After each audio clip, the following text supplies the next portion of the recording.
नमस्कार, good morning. Times now Bharat देख रहे हैं आप और आपके साथ मैं हूं दीपिका यादव। तो सुबह हो चुकी है, आप सभी भी अपने दिन की शुरुआत कर रहे होंगे। कोई ऑफिस जाने की तैयारी कर रहा होगा तो कोई किचन में व्यस्त होगा, लेकिन बहुत जरूरी हो जाता है इन सब काम के बीच अपने लिए, अपनी सेहत के लिए थोड़ा सा वक्त निकालना और एक्सरसाइज करना। इसी बीच हम आपको सभी खबरें दिखाएंगे जो आपके लिए दिन भर सुर्खियों में बनी रहेंगी और आपके लिए जानना बेहद जरूरी है। यानी कि खबर भी होगी, अपडेट भी आप हो जाएंगे और साथ ही फिटनेस भी आपकी बनी रहेगी। इसी बीच हम लेकर आए हैं फिट इंडिया का सुपर हिट बुलेटिन। तो अगले 1 घंटे आप बने रहिए हमारे साथ और देखते रहिए फिट इंडिया।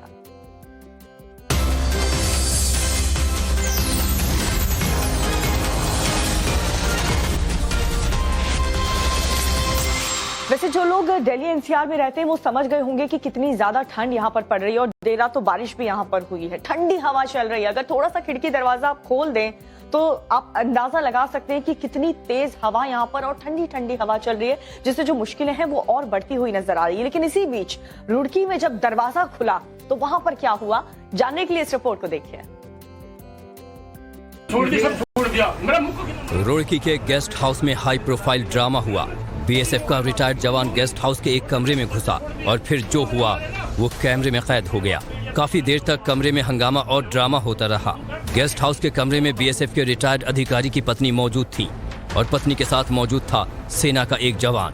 दोनों ने रात से ही अपने लिए कमरा बुक कराया हुआ था। ये दोनों भी एक साथ कमरे में ठहरे हुए हैं। रुड़की में यहाँ इनका आने का कोई औचित्य नहीं बनता, ना इनकी कोई रिश्तेदारी है। ये कल तारीख पर आई थी और पिछले 7-8 दिन से घर से गायब थी।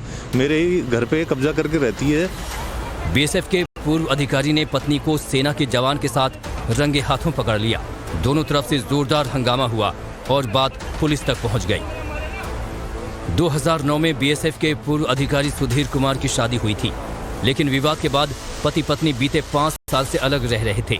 दोनों के तलाक का केस अभी कोर्ट में चल रहा है। बताया जा रहा है कि महिला के कई लोगों के साथ रिश्ते रहे हैं। तो यहाँ तो जबरदस्त हाई वोल्टेज ड्रामा हो गया, यानी कि पति पत्नी और वो। लेकिन मारपीट करना तो देखिए हमेशा से ही गलत है, मैं तो इसके फेवर में कभी भी नहीं हूँ। लेकिन महाराष्ट्र में जो हुआ वो इससे भी ज्यादा गजब था। देखिए इस रिपोर्ट में। पिटाई का ये वीडियो महाराष्ट्र के चंद्रपुर से सामने आया है। जिस शख्स की पिटाई हो रही है दरअसल वो मंत्री सुधीर मुनगंटीवार के पूर्व निजी सहायक रह चुके हैं। पार्किंग में एक शख्स अजय धावले की पिटाई कर रहा है और इस पूरे मामले का वीडियो भी मोबाइल पर शूट किया जा रहा है।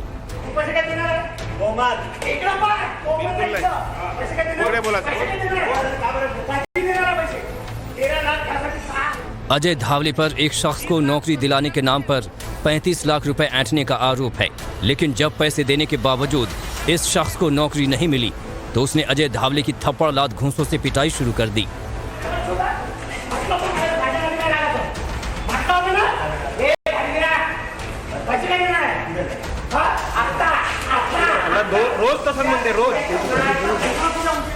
बताया जा रहा है कि ऐसे और भी कई लोगों से नौकरी के नाम पर पैसे लेने का अजय धावले पर आरोप है। इसी वजह से मंत्री मुनगंटीवार ने अजय धावले को हटा दिया था। इस मामले में अभी पुलिस की तरफ से कोई प्रतिक्रिया सामने नहीं आई है। ऐसे में आरोपों में कितना दम है ये जांच के बाद ही साफ हो पाएगा। तो इस रिपोर्ट को आपने देखा, यहाँ पर तो थप्पड़ों की बारिश हो गई है। लेकिन दिल्ली एनसीआर की बात करें तो यहाँ पर सच में सच्ची वाली बारिश हुई है। और बारिश के बाद दिल्ली का मौसम कैसा है और बर्फबारी के बाद पहाड़ों में क्या हाल चाल है वो आपको इस रिपोर्ट में दिखाते हैं।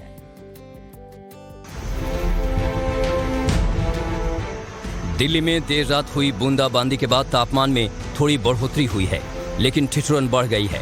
मौसम विभाग का कहना है कि अगले 2 दिन दिल्ली में न्यूनतम तापमान करीब 10 डिग्री सेल्सियस रहेगा, लेकिन कोहरा परेशान करेगा। 14 जनवरी से दिल्ली में शीतलहर शुरू होगी और पारा 3 डिग्री तक गिर सकता है। 15 और 16 जनवरी को भी तापमान 5 डिग्री से कम रहने का अनुमान है।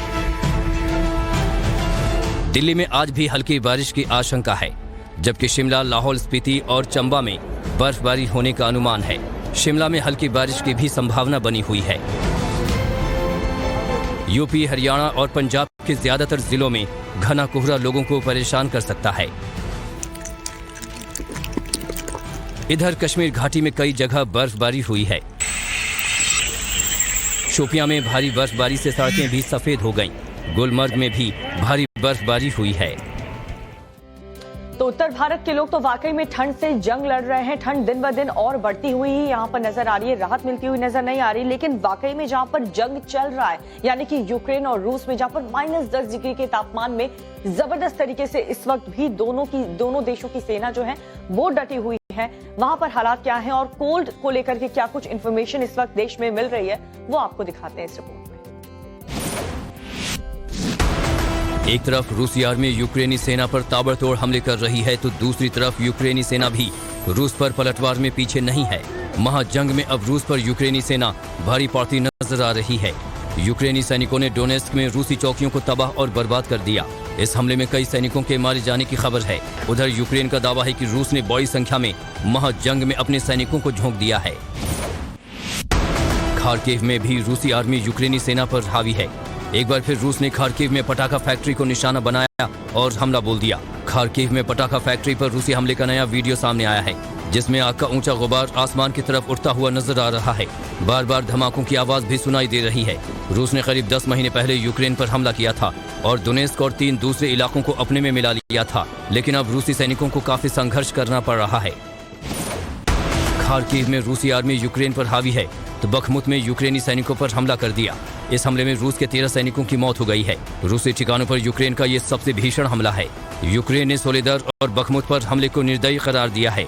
यूक्रेन ने कहा कि रूसी सेना यूक्रेन के शहरों को मलबे में तब्दील कर रही है और इस घटिया रणनीति के लिए सभी तरह के हथियारों का इस्तेमाल कर रही है।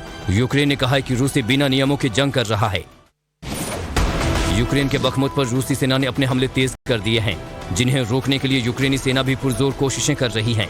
और ऐसी ही एक जवाबी कार्रवाई की तस्वीरें अब बखमुत के सोलेदर शहर से सामने आई हैं, जिसमें यूक्रेनी सैनिक रूस के ताबड़तोड़ हमलों का जवाब देते हुए नजर आ रहे हैं। इसी के साथ यूक्रेनी रक्षा मंत्रालय ने रूस के बखमुत पर कब्जा होने वाले दावों को भी झूठा करार दिया है। यूक्रेन का दावा है कि उनके सैनिक लगातार बखमुत में मौजूद हैं और रूस को जवाब दे रहे हैं। रूस और यूक्रेन के बीच बीते 11 महीने से जारी जंग में एक बार फिर पोलैंड ने यूक्रेन को सैन्य मदद भेजने का फैसला किया है। दरअसल पोलैंड आने वाले कुछ दिनों में यूक्रेन को अपने शक्तिशाली लेपर्ड टैंक की एक खेप मदद के तौर पर भेजेगा, ताकि रूसी सैनिकों के खिलाफ यूक्रेनी सैनिक जंग में और मजबूत हो सके।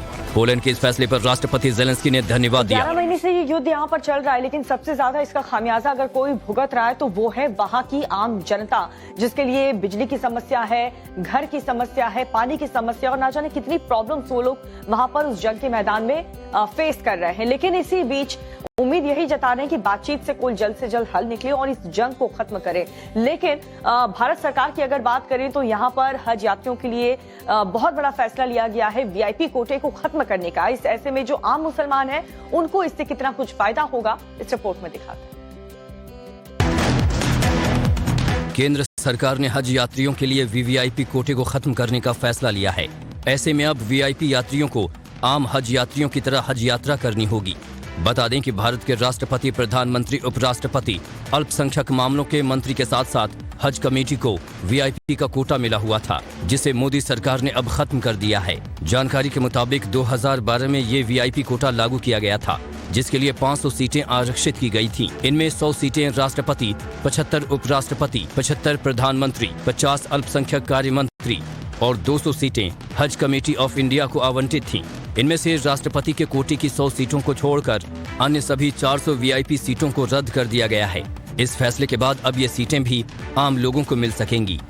मुझे लगता है कि ये बहुत बड़ा एक वीआईपी कल्चर को जो इंस्टीट्यूशनलाइज किया गया था हज में, उसको समाप्त करने का एक सराहनीय प्रयास है।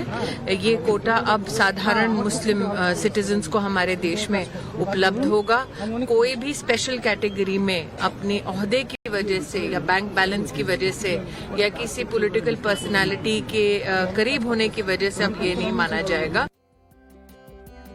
और इस बीच चीन के ग्वांगझू से एक खबर आपको बता रहे हैं। इस वक्त एक बड़ी खबर मिल रही है, जहां पर तेज रफ्तार कार ने लोगों को कुचल दिया है, जिसमें 5 लोगों की मौत की खबर मिल रही है। ये बड़ी खबर आपको बता रहे चीन से, जहां पर ग्वांगझू में तेज रफ्तार कार ने लोगों को कुचल दिया। हादसे में 5 लोगों की मौके पर मौत हो गई। कम से कम 13 लोग इस हादसे में घायल हुए हैं।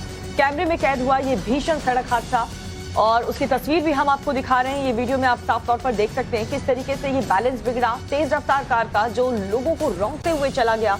5 लोगों की मौके पर मौत हो जाती है। 13 लोग बताया जा रहा है कि इसमें घायल हुए हैं। ये पूरी की पूरी जो भीषण हादसा है वो इस कैमरे में कैद हो गया। चीन के ग्वांगझू की ये पूरी खबर।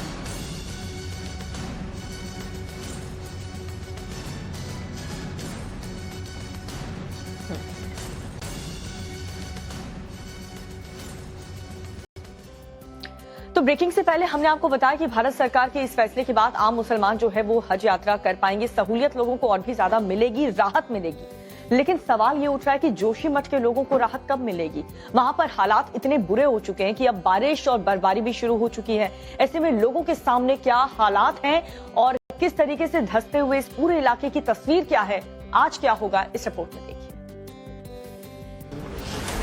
जोशीमठ संकट को लेकर धामी सरकार एक्शन में नजर आ रही है। खुद मुख्यमंत्री प्रभावित इलाकों का दौरा कर रहे हैं। मुख्यमंत्री पुष्कर सिंह धामी ने लोगों से बात कर हर संभव मदद का भरोसा दिलाया है। सरकार की तरफ से प्रभावित परिवारों को 1.5 लाख रुपए की फौरी मदद देने का भरोसा दिया है। बाद में जमीन और मकान का आकलन कर और मुआवजा देने की बात कही गई है।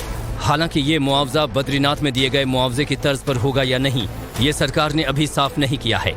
सरकार की तरफ से एक कमेटी बनाई गई है जिसमें सरकार, स्थानीय लोग और राजनीतिक दलों के प्रतिनिधि शामिल हैं। ये कमेटी मंथन के बाद बेहतर पुनर्वास के पैकेज की सिफारिश करेगी। सीएम धामी रात के वक्त जोशीमठ में ही रुके हैं। आज सीएम पुनर्वास पैकेज के लिए गठित कमेटी सेना और आईटीबीपी के अधिकारियों और वैज्ञानिकों के साथ बैठक करेंगे। वहीं आज खराब मौसम को लेकर भी अलर्ट जारी किया गया है। जोशीमठ में बारिश और बर्फबारी राहत कार्यों में रुकावट पैदा कर सकती है। तो जोशीमठ के लोगों की जो परेशानी है वो और भी ज्यादा बढ़ती जा रही है और बारिश के वक्त तो ऐसा होता है कि घर गिरने का जो खतरा है वो और भी ज्यादा बढ़ जाता है। ऐसे में देवभूमि की रक्षा देव जी ही कर सकते हैं, भगवान ही बचा सकते हैं वहां पर मौजूद लोगों को। लेकिन जोशीमठ से ये खतरा अब आगे बढ़ चुका है, कर्णप्रयाग और नई टिहरी तक जा पहुंचा है और कर्णप्रयाग के कई ऐसे घर हैं जहां पर दरारें देखी गई।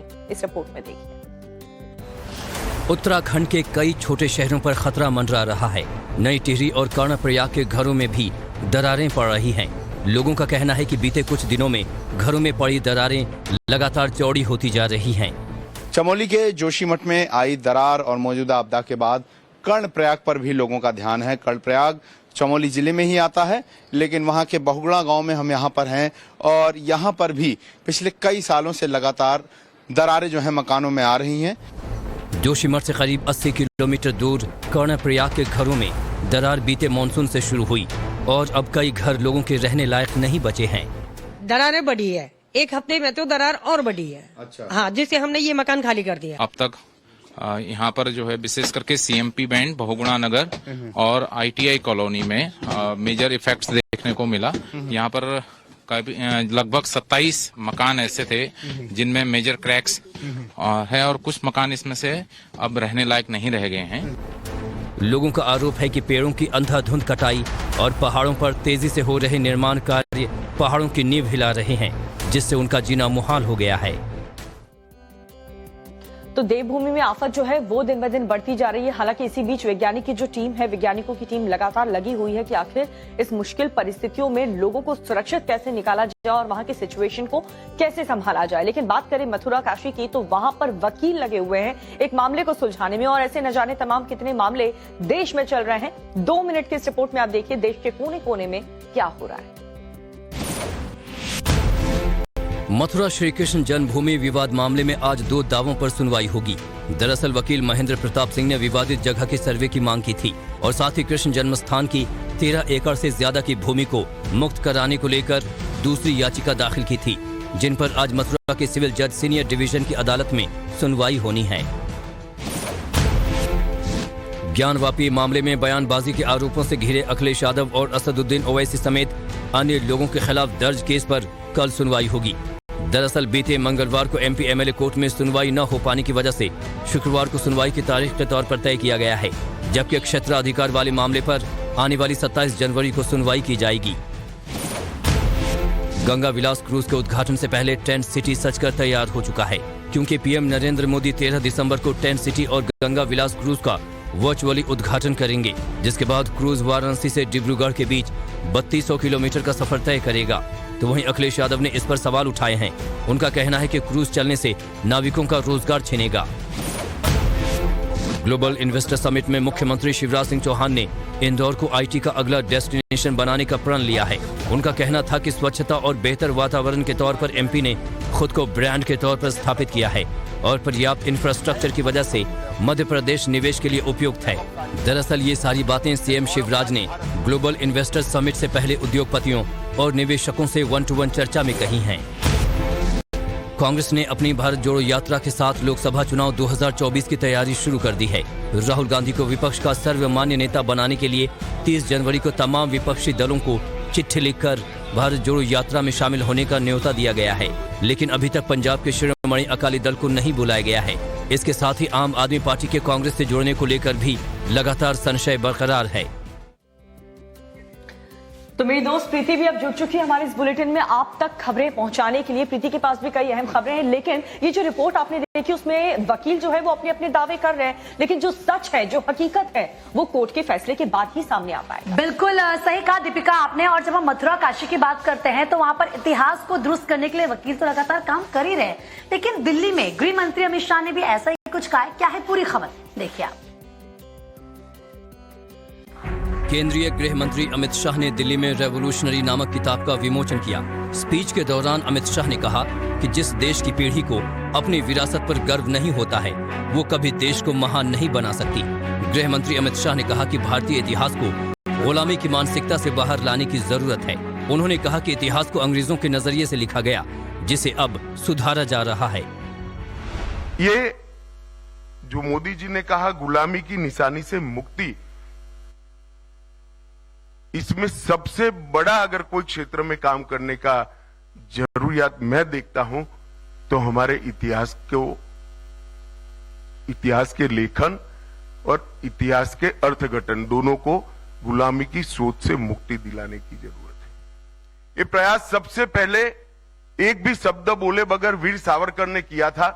अर्थशास्त्री संजीव सान्याल की किताब रेवोल्यूशनरीज के विमोचन समारोह को संबोधित करते हुए अमित शाह ने कहा कि इतिहास में आजादी की लड़ाई में कांग्रेस के योगदान को बढ़ा चढ़ाकर दिखाया गया है।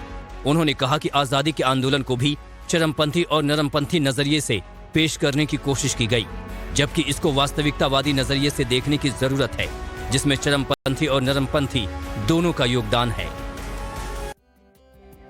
और चलिए इस वक्त एक बड़ी खबर आपको बता दें, गृह मंत्री अमित शाह ने क्या कुछ बयान दिया ये आपको बता दें। उन्होंने कहा कि आजादी की लड़ाई में सिर्फ कांग्रेस का ही हाथ नहीं है। बड़ा बयान गृह मंत्री अमित शाह की तरफ से दिया गया है। अमित शाह ने कहा कि हाँ, कांग्रेस का योगदान अहम है, लेकिन सिर्फ कांग्रेस ने ही आजादी दिलाई है ये बात सही नहीं है। अमित शाह ने कहा कि सावरकर ने सबसे पहले क्रांति की अलग जलाई, बोले कि गुलामी की मानसिकता से निकलना देश के लिए बहुत जरूरी है। तो क्या कुछ अमित शाह ने कहा, बड़ी बात आपको बता रहे, बड़ी खबर इस वक्त, और क्या कुछ कहा जरा सुनिए आप। जिस देश की नई पीढ़ी को और इवन वर्तमान पीढ़ी को अपनी विरासत पर गर्व नहीं होता है, वो कभी भी अपने देश को महान नहीं बना सकते हैं। और गुलामी के काल में प्रस्तापित हुई परंपराएं, मान्यताएं और सोच को जो लेकर चलते हैं, वो शायद राजनीतिक रूप से तो गुलामी से मुक्त हो सकते हैं, परंतु देश की सोच को गुलामी से मुक्त नहीं कर सकते। ये जो मोदी जी ने कहा गुलामी की निशानी से मुक्ति, इसमें सबसे बड़ा अगर कोई क्षेत्र में काम करने का जरूरियात मैं देखता हूं तो हमारे इतिहास के लेखन और इतिहास के अर्थघटन दोनों को गुलामी की सोच से मुक्ति दिलाने की जरूरत है। ये प्रयास सबसे पहले एक भी शब्द बोले बगैर वीर सावरकर ने किया था। पूरी दुनिया, पूरा देश और अच्छे अच्छे देशभक्त सन 57 की क्रांति को गदर के नाम से जानते थे। पहली बार वीर सावरकर ने पहला स्वतंत्र संग्राम, पहला स्वतंत्र समर 1857 की क्रांति करा। और इसीलिए बहुत जरूरी हो जाता है कि आपको सही और गलत के बीच का जो फर्क है वो पता चले, क्योंकि इतिहास में देखिए कई ऐसी बातें हुई हैं जिनका जिक्र नहीं किया गया, लोगों को बताया नहीं गया और कुछ लोगों का सिर्फ और सिर्फ महिमा मंडन किया गया है। बिल्कुल दीपिका, आपने सही कहा कि सही और गलत का ज्ञान होना बहुत ज्यादा जरूरी है, लेकिन बिहार के शिक्षा मंत्री के ज्ञान पर तो बवाल हो गया। उन्होंने रामचरितमानस को लेकर विवादित टिप्पणी कर दी है। अब बवाल होना तो तय था। 1 मिनट की इस रिपोर्ट में देखिए आप क्या कुछ बयान उन्होंने दिया है। रामचरितमानस का क्यों प्रतिरोध हुआ? बिहार के शिक्षा मंत्री चंद्रशेखर के बयान पर बवाल खड़ा हो गया है। उन्होंने रामचरितमानस को नफरत फैलाने वाला ग्रंथ बता दिया। शिक्षा मंत्री चंद्रशेखर ने कहा कि रामचरितमानस समाज में दलितों, पिछड़ों और महिलाओं को शिक्षा से रोकता है। रामचरितमानस का क्यों प्रतिरोध हुआ? किस अंश का प्रतिरोध हुआ? अधम जात में विद्या पाए, भयहु जथा ही दूध पिलाए। यानी अधम मतलब होता है नीच। दुनिया के लोगों, सुनो, आपके माध्यम से कहना चाहता हूँ, नीच जाति के लोगों को शिक्षा ग्रहण करने का अधिकार नहीं था, और उसमें कहा गया है कि नीच जाति के लोग शिक्षा ग्रहण करके जहरीला हो जाते हैं, जैसा कि सांप दूध पीने के बाद होता है। बीजेपी ने इस बयान पर तीखी प्रतिक्रिया दी है। बीजेपी ने कहा कि ये खास वोट बैंक को खुश करने के लिए इस तरह के बयान दिए जा रहे हैं। ये वही आरजेडी है जिसे पीएफआई और सिमी में तो कोई आतंकवादी नजर नहीं आता। पीएफआई और सिमी की पैरवी करते इनके वरिष्ठ से वरिष्ठ नेताओं ने बयान और वक्तव्य दिए थे। ये वही इकोसिस्टम है जो बार बार हिंदू आस्था पर चोट करता है ताकि वोट बैंक का वोट मिल सके, हिंदुओं को गाली देता है ताकि वोट बैंक की ताली मिल सके। वाकई में प्रीति, धार्मिक ग्रंथों पर इस तरीके के कटाक्ष कतई बर्दाश्त नहीं किए जाएंगे। मंत्री जी को ये ज्ञान होना चाहिए, ये स्मरण होना चाहिए था कि भगवान राम के मित्र हैं कौन कौन। बिल्कुल, देखिए दीपिका, आपने सही कहा, और धार्मिक ग्रंथों का ज्ञान तो मंत्री जी को रामचरितमानस पढ़कर आ जाएगी, लेकिन किस तरीके से लगातार धर्मनगरी में ठंड बढ़ रही है, उत्तराखंड और पूरे उत्तर भारत में ठंड का कहर बरप रहा है। इस रिपोर्ट में देखिए आप क्या हालात हो रहे हैं वहां पर। जोशीमठ में लोगों की मुश्किलें थमने का नाम नहीं ले रही हैं। मकानों में दरारें पड़ने के बाद लोग वैसे ही बेहाल हैं और अब ऊंची चोटियों पर बर्फ गिरनी शुरू भी हो चुकी है। इलाके में सर्द हवाएं चल रही हैं और पिछले कुछ दिनों में तापमान तेजी से नीचे जा रहा है। मौसम विभाग के मुताबिक आज और कल जोशीमठ में बारिश भी हो सकती है, जिसकी वजह से दरार पड़े मकानों और उसके आसपास के हालात और बिगड़ सकते हैं। मौसम विभाग के अलर्ट के मुताबिक नॉर्थ इंडिया में आज कई जगहों पर हल्की बूंदाबांदी देखने को मिली है। माना जा रहा है कि अगले 2 दिनों तक हल्की बरसात के आसार हैं। पंजाब, हरियाणा, दिल्ली, वेस्टर्न यूपी में ठंड थोड़ी कम हो सकती है, लेकिन अभी गलन से लोगों को राहत नहीं मिलेगी। कई जगहों पर घना कोहरा भी देखा जा सकता है, लेकिन शीतलहर नहीं चलेगी। जम्मू कश्मीर और हिमाचल में बर्फबारी होने की भी संभावना है। वहीं 14 तारीख से मौसम करवट लेगा और कई राज्यों में सुबह शाम घना कोहरा देखने को मिलेगा।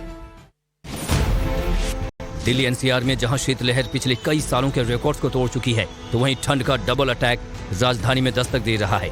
बुधवार रात को दिल्ली के कई इलाकों में जहां हल्की हल्की बूंदाबांदी देखने को मिली, तो वहीं तेज हवाओं ने लोगों की कंपकपी छोड़ा दी। मौसम विभाग के मुताबिक दिल्ली में भी अगले 2 दिनों तक बारिश के आसार बने हुए हैं, लेकिन उसके बाद फिर से घना कोहरा देखा जाएगा। गलन वाली ठंड और घने कोहरे से यूपी वालों को कुछ दिनों के लिए निजात मिल सकती है। बुधवार रात में वेस्टर्न यूपी के कई शहरों में हल्की बरसात हुई, जिसकी वजह से सड़कों पर विजिबिलिटी की समस्या नहीं आई, लेकिन सन्नाटा छाया रहा। मौसम विभाग ने गोरखपुर, कुशीनगर, गोंडा, पीलीभीत, बहराइच, मुरादाबाद, रामपुर, बरेली और आसपास के इलाकों के लिए ऑरेंज अलर्ट जारी किया है, जबकि वाराणसी, लखनऊ, मेरठ जैसे इलाकों के लिए येलो अलर्ट जारी किया गया है। बिहार में कड़ाके की ठंड पड़ रही है। 8 जिलों में तो अभी भी सीवियर कोल्ड डे की स्थिति बनी हुई है और आने वाले 2 दिनों तक मौसम के ये तेवर इसी तरह बरकरार रहेंगे। मौसम विभाग के मुताबिक बिहार के किसी भी जिले में फिलहाल बारिश के कोई आसार नहीं है। मौसम विभाग के मुताबिक 16 जनवरी तक लगभग सभी जिलों में घना कोहरा छाया रहेगा और इसके लिए 25 से ज्यादा शहरों में ऑरेंज अलर्ट भी जारी कर दिया गया है।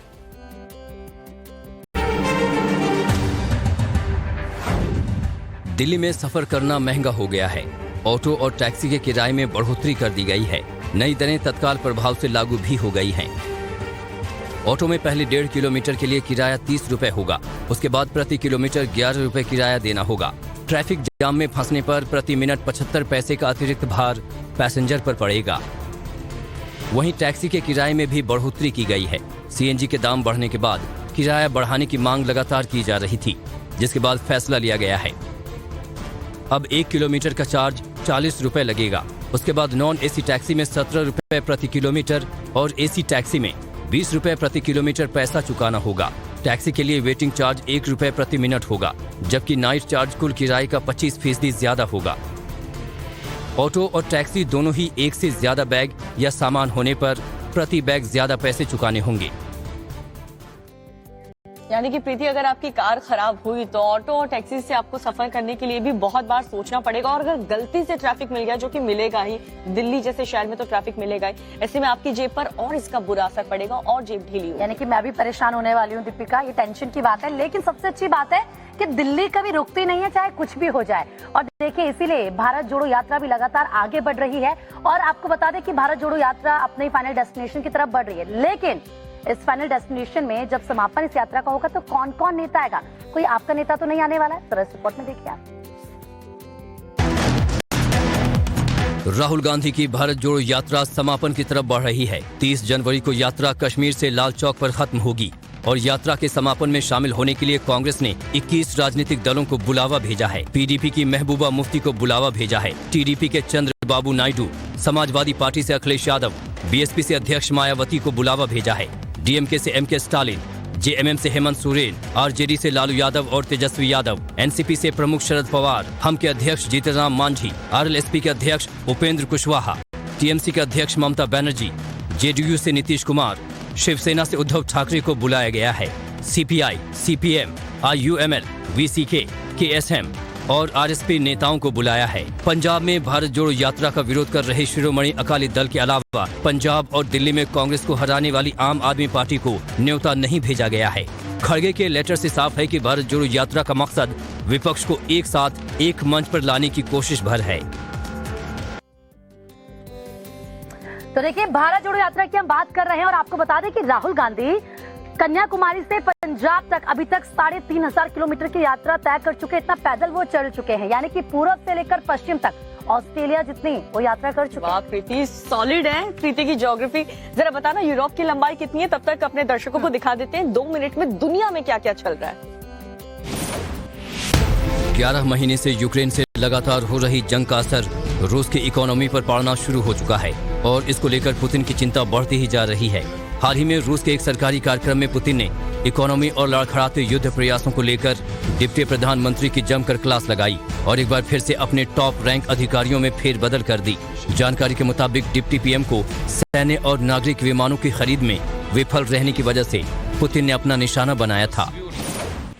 अमेरिका के इलिनॉइस में एक केमिकल प्लांट में आग लगने से बड़ा हादसा हो गया है। सामने आई तस्वीरों को देखकर साफ तौर पर अंदाजा लगाया जा सकता है कि आग कितनी भयंकर रही होगी। आसमान में हर तरफ काला धुआं नजर आ रहा है क्योंकि ये आग एक केमिकल प्लांट में लगी थी, इसलिए आसपास के इलाके की आबो हवा को जहरीला माना जा रहा है और इसी को देखते हुए प्रशासन ने स्थानीय लोगों से कुछ दिन के लिए सुरक्षित जगहों पर जाने की अपील की है। बर्फबारी की वजह से जम चुके रनवे की ये तस्वीरें ईरान के मशहाद से सामने आई हैं, जहां भारी बर्फबारी होने की वजह से विमानों के टेक ऑफ और लैंडिंग को कुछ समय के लिए स्थगित कर दिया गया था। तस्वीरों में भी रनवे की दोनों तरफ कई फीट ऊंची बर्फ के बीच खड़े विमान साफ तौर पर नजर आ रहे हैं। बता दें कि ईरान में आजकल खूब बर्फबारी हो रही है। कहीं लोगों के लिए बर्फ के फाहे खुशियां लेकर आए हैं तो कहीं मुसीबत। यूएस इमिग्रेशन दफ्तर के बाहर लगी भीड़ की ये तस्वीरें हैती की राजधानी पोर्ट ऑफ प्रिंस से सामने आई हैं, जहां अमेरिका के नए इमिग्रेशन प्लान के तहत 30,000 हैती नागरिकों को अमेरिका जाने का मौका मिल रहा है और ये सभी लोग अपने अपने नामों की बारी का इंतजार कर रहे हैं। चुने गए सभी लोगों को 2 साल के लिए अमेरिका में काम करने का मौका मिलेगा। बता दें कि हैती में 60% से ज्यादा आबादी हर रोज $2 अमेरिकी से भी कम कमाती है। अजीबो गरीब प्रदर्शन की ये तस्वीरें जर्मनी के एक गांव से सामने आई हैं, जहां एनर्जी कंपनी द्वारा गांव को नष्ट करने के फैसले का क्लाइमेट एक्टिविस्ट विरोध कर रहे हैं। दरअसल इसी गांव से सटी एक कोल माइन है और इसी के विस्तार के लिए गांव को खाली कराया गया है। हालांकि स्थानीय लोगों ने एनर्जी कंपनी को पूरा गांव 2022 में ही बेच दिया था, लेकिन अब क्लाइमेट एक्टिविस्ट एनर्जी कंपनी के खिलाफ प्रदर्शन कर रहे हैं। तो ये रिपोर्ट आपने देखी और तब तक दीपिका का जो सवाल था यूरोप की लंबाई कितनी है, ये तो मैंने डिस्टेंस उसके बारे में दीपिका को बता दिया। लेकिन दीपिका कोई ब्रेकिंग न्यूज आ रही है? ब्रेकिंग आ रही है। हरीश ने एक ब्रेकिंग भेजी है। वो बताते हैं कि मेरठ में कार पर चढ़ करके हुड़दंग का एक मामला सामने आया है और ऐसे मामले न जाने कितनी बार सामने आ चुके हैं। लोग कितनी लापरवाही करते हैं, इस खबर को देख करके आप समझ सकते हैं। 4 युवकों ने कार पर चढ़कर डांस किया और कानून की सरेआम धज्जियां उड़ाई। एक बैंक के बाहर का ये वीडियो तेजी से वायरल हो रहा है। मेरठ के लालकुर्ती थाना क्षेत्र का ये पूरा मामला, जिसमें पुलिस ने आरोपी युवकों की पहचान कर ली है। ये जो फुटेज इस वक्त आप देख रहे हैं, उसको देख करके आप समझ सकते हैं कितनी लापरवाही और कानून का खौफ बिल्कुल भी इन युवकों में नहीं है। ये 4 युवक जो कार के ऊपर चढ़ करके डांस कर रहे हैं, पुलिस ने इन सभी आरोपी युवक की पहचान कर ली है। आगे की कार्रवाई शुरू कर दी है। ये पूरा मामला मेरठ के लालकुर्ती थाना क्षेत्र का बताया जा रहा है।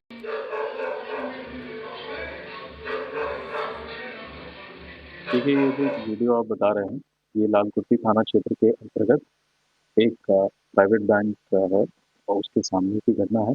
ये कल रात की घटना है जिसमें कि कुछ युवक अपनी कार पे दूसरे की घटना बता रहे हैं। ऐसा लग रहा है कि वो नशे इत्यादि में कुछ ऐसा कार्य कर रहे हैं। अब इन सभी युवकों को चिन्हित करके इनपे निराधार कार्रवाई की जा रही है। तो देखिए, हमने आपको ये बड़ी खबर बताई, लेकिन इससे पहले हम भारत जोड़ो यात्रा को लेकर बात कर रहे थे दीपिका। और देखिए, क्योंकि कांग्रेस को सत्ता हासिल करनी है और इसीलिए कांग्रेस लगातार इस तरीके से बड़ी बड़ी यात्रा कर रही है, भारत जोड़ो यात्रा कर रही है।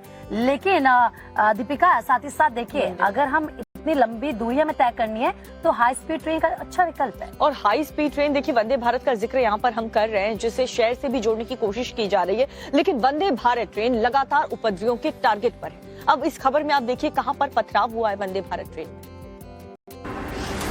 वंदे भारत एक्सप्रेस पर पथराव का सिलसिला थम नहीं रहा। अब आंध्र प्रदेश के विशाखापत्तनम में वंदे भारत ट्रेन पर पथराव हुआ। हैरानी की बात यह है कि ट्रेन का परिचालन भी अभी तक शुरू नहीं हुआ है। 19 जनवरी को पीएम मोदी हरी झंडी दिखाने वाले हैं। पथराव से ट्रेन का एक शीशा क्षतिग्रस्त हो गया। 2 जनवरी को वंदे भारत एक्सप्रेस पर मालदा में पथराव हुआ। 3 जनवरी को दार्जिलिंग में, 8 जनवरी को बिहार के बारसोई में, 15 दिसंबर को दुर्ग में, 20 नवंबर को हिमाचल के ऊना में वंदे भारत एक्सप्रेस पर पथराव हुआ। 2 फरवरी 2019 को वंदे भारत एक्सप्रेस पर दिल्ली के शकुर बस्ती में पथराव हुआ। 11 मार्च 2019 को फतेहपुर के करीब और 15 मार्च 2019 को इटावा के वंदे भारत पर पथराव हुआ था। वंदे भारत ट्रेन पर पथराव में ज्यादातर बार बच्चों का ही हाथ सामने आया है। हालांकि बंगाल में चलने वाली ट्रेन पर हाल ही में 3 बार और अब आंध्र प्रदेश में वंदे भारत एक्सप्रेस पर पथराव से सवाल उठ रहे हैं कि गैर बीजेपी शासित राज्यों में हाल के दिनों में पथराव की घटनाएं बढ़ रही हैं।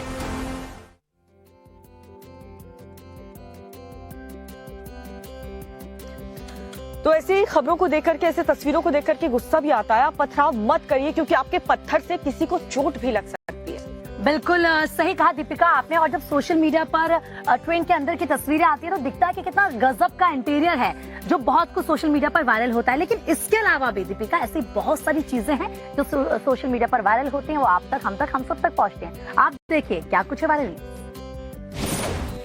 हाल ही में एक और वीडियो सामने आया है जिसमें एक टीचर क्लास के अंदर अपने स्टूडेंट के सामने डांस कर रही है।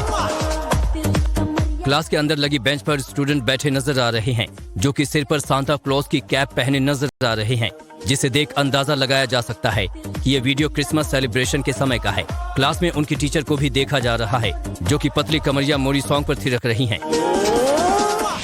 छत्तीसगढ़ के रायपुर में सड़क किनारे जुम्बा डांस कर रहे शख्स का नाम संजय शर्मा है। वो छत्तीसगढ़ पुलिस में AIG हैं। संजय शर्मा का ये डांस वीडियो इन दिनों काफी वायरल हो रहा है। अफसर के मूव्स लोगों को फिटनेस के प्रति इंस्पायर कर रहे हैं। AIG औरों को भी सिखाते दिख रहे हैं। उनके डांस स्टेप सामने मौजूद गर्ल्स भी फॉलो कर रही हैं। अफसर का ये डांस असल में एक म्यूजिक फिटनेस सेशन था। इसे खुद AIG ही लीड कर रहे थे। सोशल मीडिया पर लोगों को आए दिन स्टंट करते और खतरों के खिलाड़ी बनते देखा जाता है। ऐसा ही एक वीडियो वायरल हो रहा है। वीडियो में एक शख्स मेले में बड़े वाले झूले पर स्टंट करता हुआ नजर आ रहा है। इस दौरान वो शख्स जोश में आते ही अपने हाथों को ऊपर उठाते हुए एक झूले के एक हिस्से को हाथों से पकड़ लेता है और तेजी से हवा में ऊपर की ओर चला जाता है। शख्स की एक गलती उसकी जान ले सकती है, लेकिन सोशल मीडिया पर वायरल होने के लिए अक्सर लोग ऐसा करते हैं। बरेली से बाइक पर स्टंट का हैरत अंगेज वीडियो सामने आया है। हाईवे पर तेज रफ्तार मोटरसाइकिलें दौड़ रही हैं और एक बाइक पर 1, 2, 3, 4 लड़के बैठे हैं। तभी दूसरी बाइक आती है और इस बाइक पर 1 नहीं, 2 नहीं, 3 नहीं, बल्कि पूरे 6 लोग सवार दिखते हैं। वीडियो में तीसरी बाइक भी आती है जिस पर 4 स्टंटबाज नजर आ रहे हैं। कई किलोमीटर तक ये लोग इसी तरह अपनी जान को जोखिम में डालकर स्टंट करते रहे। बाद में पुलिस ने इन सभी की बाइक जब्त कर ली। इन दिनों सोशल मीडिया पर कुछ फ्लाइट कंपनियां लगातार सुर्खियों में बनी हुई हैं। इसी बीच एयर इंडिया भी सुर्खियों में आ गई है। दरअसल एक महिला ने सोशल मीडिया पर कुछ तस्वीरें पोस्ट की हैं, जिसके साथ उन्होंने बताया है कि एयर इंडिया में सफर करने के दौरान उन्हें परोसी गए भोजन में पत्थर का टुकड़ा मिला है। फिलहाल इस पर संज्ञान लेते हुए एयर इंडिया की ओर से भी जवाब आया है। कंपनी ने मुद्दे को गंभीरता से लेते हुए जल्द ही केटरर के खिलाफ सख्त कार्रवाई की बात की है। तो दीपिका, ये तो हमने अपने दोस्तों को दिखाया कि आखिर क्या कुछ वायरल हो रहा है, लेकिन इसी के साथ बीते 2 दिन की अगर बात करें तो RSS प्रमुख यानी कि मोहन भागवत का बयान भी खूब सुर्खियों में है, जिसमें वो दीपिका सभी धर्मों को एकजुट रहकर रहने की बात कर रहे हैं। लेकिन किस तरीके से तोड़ मरोड़ के इस बयान को भी पेश किया जा रहा है, इस बयान को लेकर के काफी बवाल भी हो रहा है। किस किस को ये बयान से जो है वो परेशानी हो रही है, ओवैसी और तमाम नेता हैं, और क्या कुछ हो रहा है इस बयान को लेकर के, इस रिपोर्ट में देखिए। संघ प्रमुख मोहन भागवत एक बार फिर अपने बयान को लेकर सुर्खियों में हैं। नागपुर में धर्म भास्कर सम्मान समारोह में मोहन भागवत ने कहा कि हिंदू धर्म और मुस्लिम धर्म कहना गलत है। उन्होंने कहा कि धर्म एक ही है और वो है सनातन धर्म। मोहन भागवत ने कहा कि मुसलमानों को भारत में डरने की बिल्कुल जरूरत नहीं है, बल्कि मुसलमानों को खुद को सर्वश्रेष्ठ बताने वाली गलत बयानबाजी से परहेज करना होगा। हमारे भारत में मुसलमान हैं, उनको कोई नुकसान नहीं, वो है, वो रहना चाहते हैं, रहे। इस्लाम को कोई खतरा नहीं है। हाँ, हम बढ़े, हम एक समय राजा थे, हम फिर से राजा बनना, ये छोड़ना पड़ेगा। भागवत के बयान पर एआईएमआईएम अध्यक्ष असदुद्दीन ओवैसी ने पलटवार किया है। ओवैसी ने सवाल पूछा है कि मुसलमानों को भारत में रहने या हमारे धर्म का पालन करने की परमिशन देने वाले मोहन भागवत कौन होते हैं? कौन से दोस्ती का हाथ आप बढ़ा रहे हैं? आप तो बर्बादी का हाथ बढ़ा रहे हैं। आप तो कह रहे हैं कि मेरे रिलीजियस प्रैक्टिस को मैं छोड़ दूं आपके लिए, वही तो कह रहे हैं ना आप कह रहे हैं कि 1000 साल की जंग हमारे हिंदुओं ने की थी, हिंदूज फॉट 1000 years, उन्होंने कहा, मैं नहीं कह रहा हूं। बहुत अफसोस की बात होती है प्रीति कि ये जो नेता हैं वो हिंदू मुसलमान कर देते हैं, लेकिन इन सबसे परे उठकर, धर्म से ऊपर उठ करके एक फील्ड ऐसी भी है जहां पर हर कोई मिल करके, यानी कि सभी हिंदुस्तानी मिल करके देश का नाम रोशन करते हैं। बिल्कुल दीपिका, आपने सही कहा, और वो फील्ड है क्रिकेट। देखिए, क्रिकेट के मैदान में चाहे विकेट उमरान मलिक ले या फिर सिराज, पूरा हिंदुस्तान खुश होता है। तो इसी के साथ देखिए आप खेल जगत में क्या कुछ चल रहा है।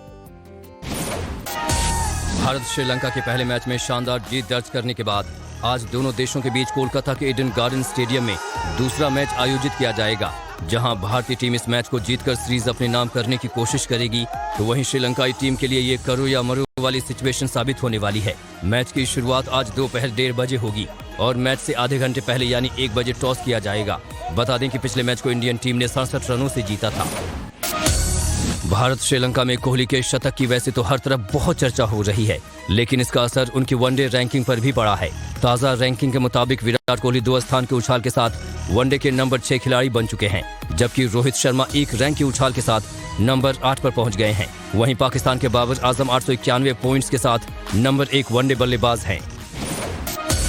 भारत दौरे के लिए ऑस्ट्रेलिया ने अपने टेस्ट टीम का ऐलान कर दिया है। 18 मेंबर्स की टीम में 4 स्पेशलिस्ट स्पिनर और 6 पेसर्स को जगह मिली है। टीम में 4 पार्ट टाइम स्पिनर भी हैं। 9 फरवरी से शुरू होने वाली सीरीज में ऑस्ट्रेलिया को भारत से 4 टेस्ट के बाद 3 वनडे भी खेलने हैं। वर्ल्ड टेस्ट चैंपियनशिप फाइनल से पहले ऑस्ट्रेलिया की आखिरी टेस्ट सीरीज में 22 साल के टॉड मर्फी को भी जगह मिली है। तेज गेंदबाज लॉन्स मॉरिस भी शामिल किए गए हैं। हालांकि मिचेल स्टार्क पहला टेस्ट नहीं खेलेंगे। कटक के बारामती स्टेडियम में मेंस हॉकी वर्ल्ड कप का आगाज हो चुका है। करीब 2.5 घंटे वाली इनॉग्रल सेरेमनी को मनीष पॉल और गौहर खान ने होस्ट किया। बॉलीवुड स्टार दिशा पाटनी, रणवीर सिंह और म्यूजिक कंपोजर प्रीतम ने अपने क्रू मेंबर के साथ परफॉर्मेंस दी। इसी के साथ ओडिशा के मुख्यमंत्री नवीन पटनायक ने खेल मंत्री अनुराग ठाकुर और पूर्व भारतीय हॉकी प्लेयर दिलीप तिर्की के साथ वर्ल्ड कप की ट्रॉफी रिवील भी की। बता दें कि म्यूजिक डायरेक्टर प्रीतम ने ओपनिंग सेरेमनी से 5 दिन पहले ऑफिशियल एंथम रिलीज कर दिया था। न्यूजीलैंड ने पाकिस्तान के खिलाफ 3 वनडे मैचों की सीरीज का दूसरा मुकाबला 79 रनों से जीत लिया है। कीवी टीम ने टॉस जीतकर पहले बल्लेबाजी करने का फैसला किया और 49.5 ओवर में 261 रन बनाए। जवाब में पाकिस्तान की टीम 43 ओवर में 182 रन पर ही ऑल आउट हो गई। तो देखिए, खेल हमें सिखाता है, खेल हमें बताता है कि प्रतिस्पर्धा तो होनी चाहिए, लेकिन दुश्मनी नहीं होनी चाहिए। दुश्मनी तो देखिए कहीं पर और कभी भी नहीं होनी चाहिए, लेकिन ये लोगों को कौन समझाए। लोग अपना आपा खो बैठते हैं और देखिए बरेली में इसका क्या खामियाजा लोगों को भुगतना पड़ा। दुश्मनी के चलते कितने लोगों ने अपनी जान गंवाई है, इस रिपोर्ट में देखिए। बरेली के फरीदपुर में देर शाम अचानक गोलियां चली। जमीन विवाद को लेकर दोनों तरफ से फायरिंग हुई। 20 से ज्यादा राउंड फायरिंग हुई, जिससे पूरे इलाके में दहशत फैल गई। इस गोलीकांड में 3 लोगों की मौत हो गई, जबकि 2 लोग घायल हो गए। दोनों घायलों को अस्पताल में एडमिट कराया गया, जहां उसकी हालत बेहद नाजुक बनी हुई है। फायरिंग हुई, एक पक्ष द्वारा फायरिंग हुई और दूसरे पक्ष द्वारा भी उसका वो किया गया, जो अभी कार्रवाई करी गई। उसमें 3 लोगों की मौके पे मृत्यु हुई है। फायरिंग में लोगों की मौत के बाद पूरे इलाके में दहशत फैल गई। इलाके में तनाव बरकरार है, जिसे देखते हुए कई थानों की पुलिस फोर्स को मौके पर भेजा गया है। आला अधिकारी भी गांव में मौजूद हैं। गन्ने की फसल काटने को लेकर विवाद शुरू हुआ था और बताया जा रहा है कि पूर्व प्रधान सुरेश तोमर के परिवार की तरफ से पहले फायरिंग की गई थी। तो आपने भी देखा इस रिपोर्ट को, और ये जो पूरा बुलेटिन है हमारा वो भरपूर इंफॉर्मेशन से भरा हुआ है। देश, दुनिया और सभी खबरें हमने आपको दिखा दी। लेकिन प्रीति, आज की जो दिन भर की सबसे बड़ी खबरें हैं वो हेडलाइंस के तौर पर बता दें। बिल्कुल दीपिका, आपने सही कहा। पहली बड़ी खबर है, मैं फटाफट से आपको बता दूं, कंजावला केस के आरोपी की जमानत पर आज सुनवाई होगी। आशुतोष की जमानत पर रोहिणी कोर्ट में सुनवाई होनी है। और इसके अलावा एक और बड़ी खबर आपको बता दें, जिसमें राम सेतु को राष्ट्रीय स्मारक घोषित करने की मांग उठ रही है। सुब्रमण्यम स्वामी की जमानत पर सुप्रीम कोर्ट में आज सुनवाई भी होने वाली है। तीसरी बड़ी खबर यह है कि आतंकी संगठन सिमी पर प्रतिबंध के खिलाफ सुनवाई होनी है। सुप्रीम कोर्ट में प्रतिबंध के खिलाफ याचिका लगाई गई है। और इसके साथ ही अगर बात करें तो स्वामी विवेकानंद की जयंती पर हुबली में युवा महोत्सव होगा। प्रधानमंत्री मोदी राष्ट्रीय युवा महोत्सव का खुद शुभारंभ करेंगे। एक और बड़ी खबर ये कि आज से शुरू होगा वॉइस ऑफ ग्लोबल साउथ सम्मेलन। पीएम मोदी शिखर सम्मेलन को संबोधित करेंगे। और इसके अलावा बात करें, जोशीमठ में आज गिराए सकते हैं दोनों होटल सीएम की मौजूदगी में ध्वस्त किए जाएंगे। हालात क्या रहेंगे, इससे जुड़े हर एक अपडेट आप टाइम्स नाउ नव भारत पर देखेंगे। और इसी के साथ फिट इंडिया के सुपर हिट बुलेटिन में मेरे और प्रीति के साथ इतना है।